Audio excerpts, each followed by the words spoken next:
O Rysel, saan ka galing? Sa kaibigan ko, ate. Namasyal kami.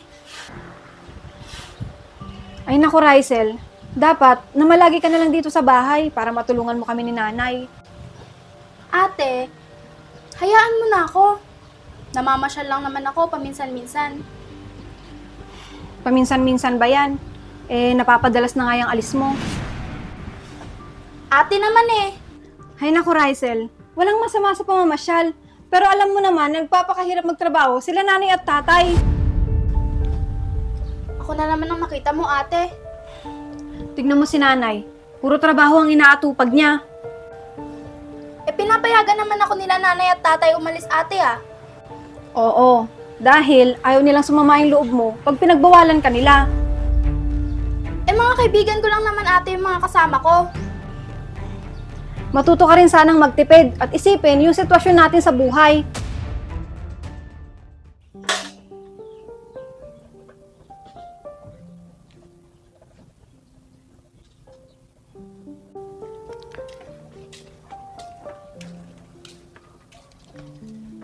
Mahal, aalis na ako. Dapat maaga ako sa bukid. Kumain ka na ba? May niluto ako, nandun sa mesa. Oo, kumain na ako. Katatapos lang. Ikaw? Mamaya na. Tatapusin ko muna tong nilalabhan ko. Yung mga anak mo, pumasok na ba?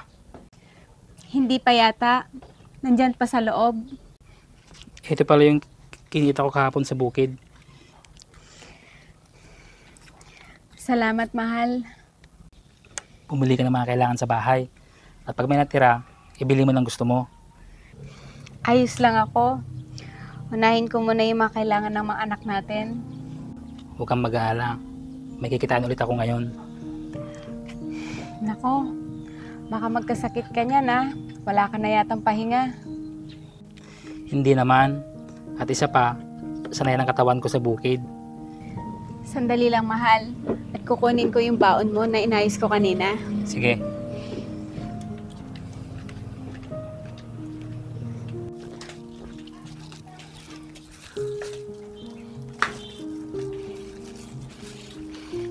Ito na yung baon mo, mahal.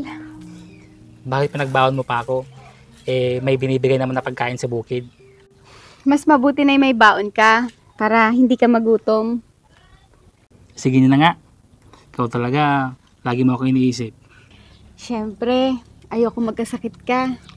Isipin mong sarili mo. Ikaw dapat ang magpahinga.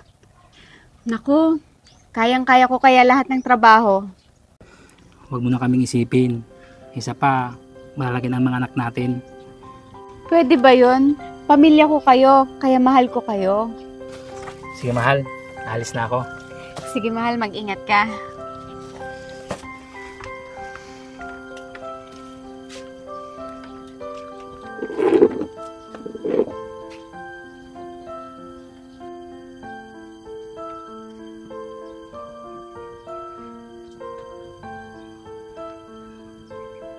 Hindi ako magsasawang paalalahanan ko kayo para sa ikabubuti nyo na pamilya ko.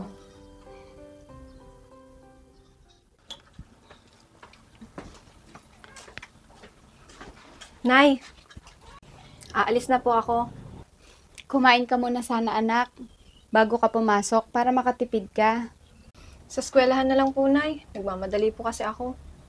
Nako anak, gagastos ka pa niyan. Sa susunod, kumain ka na dito. Opo, Nay. Huwag po kayo mag-alala. Mura lang naman po yung pagkain doon. Yung maliit na halaga, pag naipon araw-araw, malaki na yun. Ganun po ba yun, Nay? Oo anak, kaya dapat matutunan mo magtipid.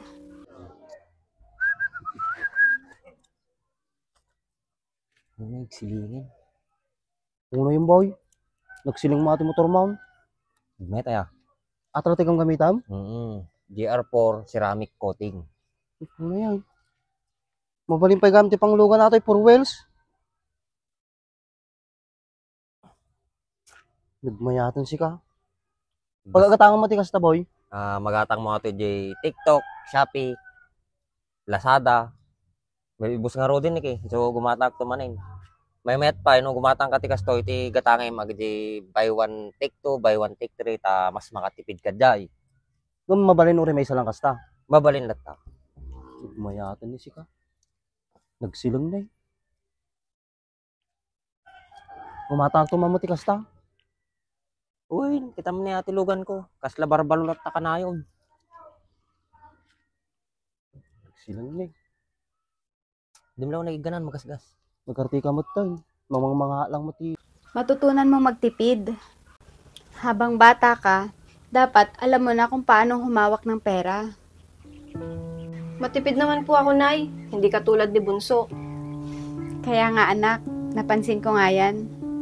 Hayaan nyo, Nay. Susubukan ko siyang pangaralan. Mas mabuti pa nga anak, para habang bata siya, alam na niya ang hirap. Huwag po kayong mag-alala, Nay. Tatandaan ko po lahat ng turo nyo sa akin. Salamat anak, para sa inyo din yun pagdating ng araw. Salamat po, Nay, sa walang sawa niyong pagpayo sa amin. Wala yun anak. Ito na pala yung baon mo. Sobra pa po ito, Nay. May natira pa po sa baon ko kahapon. Huwag mong tipirin yung sarili mo anak. Baka mamaya hindi ka kumakain sa eskwelahan. Kumakain naman po, Nay. Tsaka, nakabudget po yung baon ko sa eskwelahan. Huwag ka masyadong magtipid anak. Hindi baling si nanay na lang ang magtipid. Opo, di ba tinuruan niyo ako na dapat yung importante lang ang dapat kong unahin. Nakakatuwa naman anak. At hindi mo nakakalimutan yon. Sana po si Bunso makinig din sa mga pangaral natin. Sana nga anak, maging kagaya mo din siya. Nasaan nga pala yung kapatid mo? Kanina, niyaya ko po siya na sabay na kami pumasok. Kaso ayaw niya. Bakit naman daw? Hindi pa siya sumabay sa'yo. Sasabay daw po siya sa klase niyang nakakotse. Nako, yung batang yan talaga. Mayayaman pa naman yung mga kaibigan niya. Mahirap pagsabihan yun, Nay. Mamaya, magtalo lang kami. Hayaan mo na anak. Bata pa kasi yung kapatid mo. Pagpasensyahan mo na lang. Kaya nga po, Nay. Iba na yung ugali ng mga kabataan ngayon. Ang hirap pangaralan.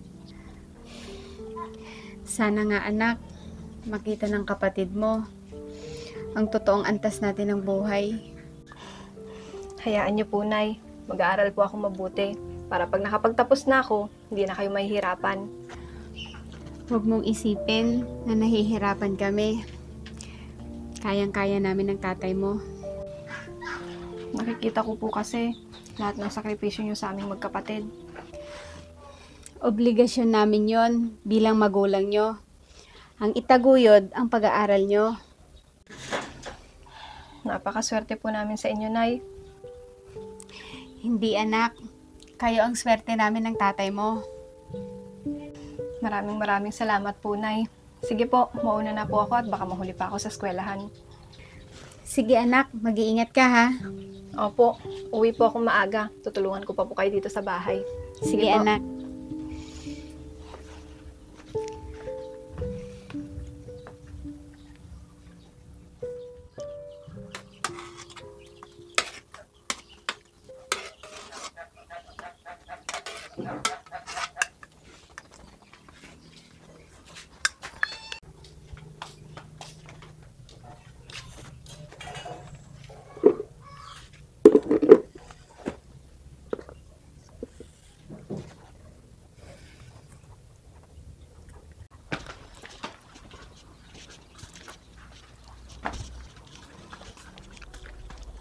Tay, alis na po ako. Anak, bihis na bihis ka. Saan nalakad mo? Mamamasyal po kami ng mga kaibigan ko. Wala ka bang pasok ngayon, anak? Wala po, Tay. Kaya niyaya po nila akong mamasyal. Bakit hindi ka nang tumulong sa nanay mo dito sa bahay? Andiyan naman po si Ate, Tay. Wala naman po siyang pasok ngayon. Pero anak, samahan mo din sila dito sa bahay. Pero, Tay, wala din naman po akong gagawin dito maghapon. At isa pa, ang init-init. Makipagkwento ka sa nanay mo. O kaya sa kapatid mo. Mamamasyal po kasi kami sa mall, Tay. Kasama ko yung mga kaibigan ko. Anak, iba ang kaibigan sa pamilya. Ang kaibigan, marami yan. Pero hindi lahat ng kaibigan mo ay totoo sa'yo. Mabait naman po sila sa akin, Tay. Kaya, huwag kang mag-alala. Mabait sila kasi nakakasama ka nila. Pero tandaan mo anak, hindi lahat ng oras andyan sila para sa'yo. Ang pamilya mo, kahit anong sitwasyon ka, andyan sila para damayan ka. Tay, tinatawagan na po ako ng mga kaibigan ko. Sige, papayagan kita. Pero sa susunod, hindi na ha. Opo, Tay. Tay, baka may extra po kayo dyan. Pahingi po ako ng pera. Yan ang sinasabi ko sa'yo. Gagastos ka pa. Sige na po, Tay. Please. Ikaw talagang bata ka. Oh, ito lang. Salamat po, Tay. Alis na po ako, Tay. Sige anak, mag-iingat ka ha.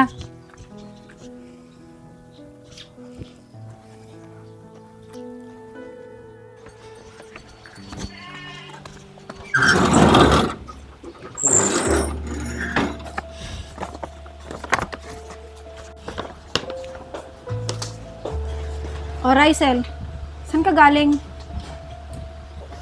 Sa kaibigan ko, ate. Namasyal kami.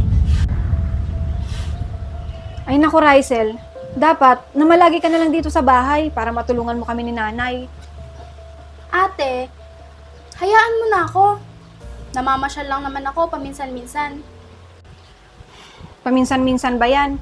Eh, napapadalas na nga yung alis mo. Ate naman eh. Ay naku Rysel, walang masama sa pamamasyal. Pero alam mo naman, nagpapakahirap magtrabaho sila nanay at tatay. Ako na naman ang makita mo, ate. Tignan mo si nanay, puro trabaho ang inaatupag niya. Eh, pinapayagan naman ako nila nanay at tatay umalis, ate ah. Oo, dahil ayaw nilang sumama yung loob mo pag pinagbawalan ka nila. Eh, mga kaibigan ko lang naman, ate, yung mga kasama ko. Matuto ka rin sanang magtipid at isipin yung sitwasyon natin sa buhay. Gaya niyan, namili ka na naman. Eh, ang ganda kasi, ate. Kaya binili ko na. Wala namang masamang bumili ng mga gamit. Pero di ba nga, nagtitipid tayo? Eh, binibigyan naman ako ng allowance nila nanay at tatay. Hindi mo ba alam na binibigyan nila tayo, pero sila tipid na tipid para sa sarili nila? Bakit naman sila magtitipid?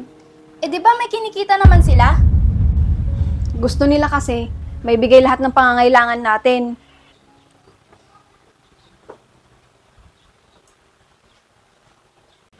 Kaya ayun, ang matitipid natin sa allowance natin, malaking bagay para sa kanila. Ganun ba yun, ate? Oo, bunso. 'Di ba, nakita mo si nanay na hindi siya bumibili ng kung ano-ano para sa sarili niya. Kaya pala, puro luma na yung gamit ni nanay. Ganun niya tayo kamahal. Mas iniisip niya tayo kaysa sa sarili niya. Kaya pala, pinagtsatsagaan niya yung mga gamit niya. Oo, dahil para sa kanya, mahalaga ang bawat sentimo na kikitain niya.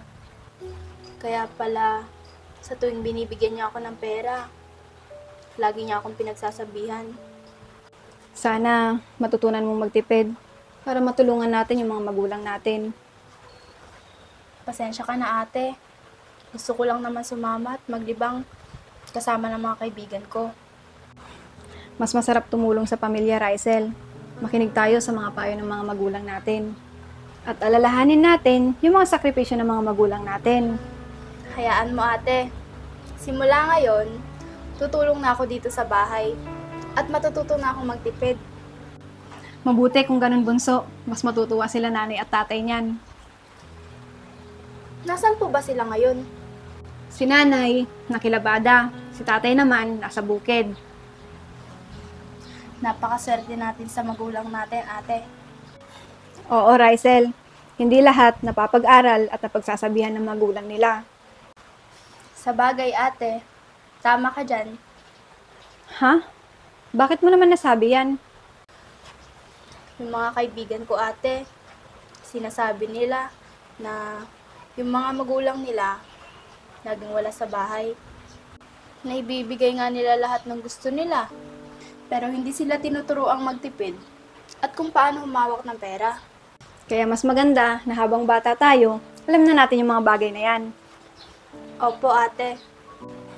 Pagdating ng araw, mabibili din natin lahat ng gusto natin. Kaya Rysel, sundin natin lahat ng pangaral ng mga magulang natin. Halika na sa loob na makapagluto pa ako. Sige po ate, maraming salamat. Tara.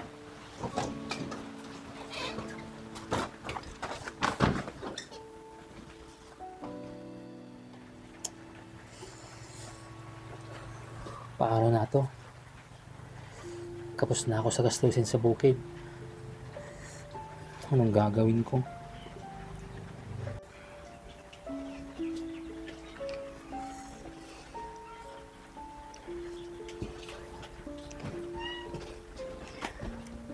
Mukhang malalim ang iniisip mo, mahal ah. May problema ka ba? Wala ito.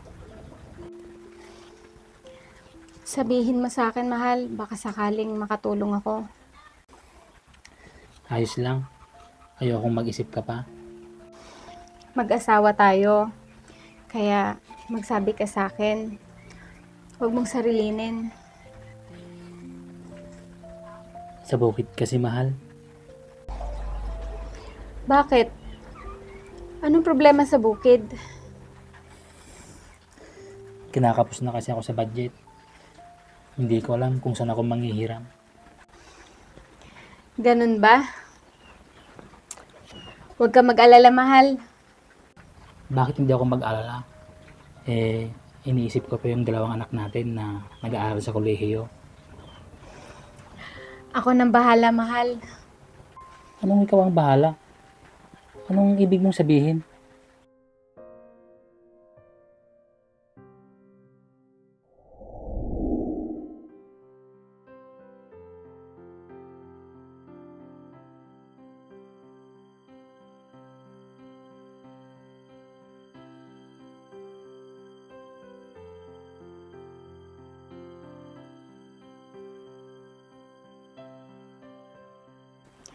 May naitabi akong pera.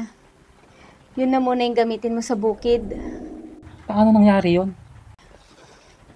Yung kinikita ko at yung binibigay mo, itinatabi ko pag may sobra.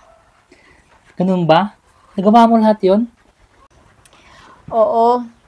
Pati yung mga gastusin ng mga bata, ako nang bahala. Huwag mo nang isipin yon. Napakagaling lang numawak ang pera, mahal. Oo, mahal. Hindi ako bumibili ng kung ano-ano at hindi kailangan dito sa bahay. Kaya pala masyado kang matipid sa sarili mo, mahal. Mas inuuna ko kasi yung mga kailangan ng mga bata. Hayaan mo. Kapag nakaani ako, may babalik ko rin yung pera. Huwag mo nang isipin yon. Masaya ako at nagtutulungan tayo. Maraming salamat, mahal. Napakaswerte ko sa'yo. Kayo ang swerte sa buhay ko, mahal. Maraming salamat, mahal. Mahal na mahal ko kayo.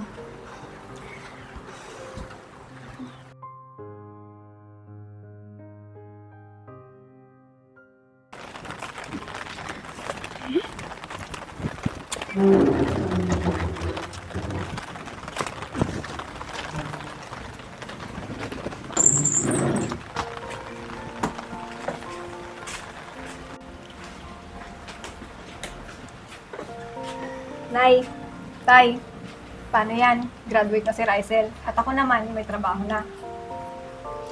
Masayang-masaya kami ng tatay nyo para sa inyo mga anak. Proud na proud ako sa inyo, mga anak. Siguro naman, Nay, Tay, magpapahinga na kayo niyan sa trabaho. Nako anak, mas gusto ko may ginagawa ko. Nasanay na kasing katawan ko sa trabaho. Ako din, mga anak. At isa pa, malakas pa kami ng nanay mo. Masaya kami at napagtapos namin kayong pareho. Naturuan at napalaki namin kayo ng maayos. Nagpapasalamat po kami.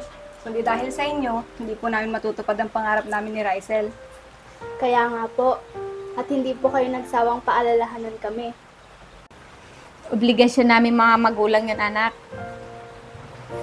Maraming salamat, mahal. Kundi dahil sa'yo, hindi magiging maayos ang sama natin bilang isang pamilya. Pamilya ko kayo, kaya mahal na mahal ko kayo.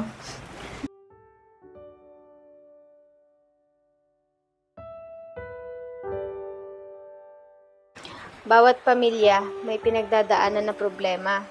Kung madiskarte ang nanay ng tahanan, hindi mahihirapan ang isang pamilya.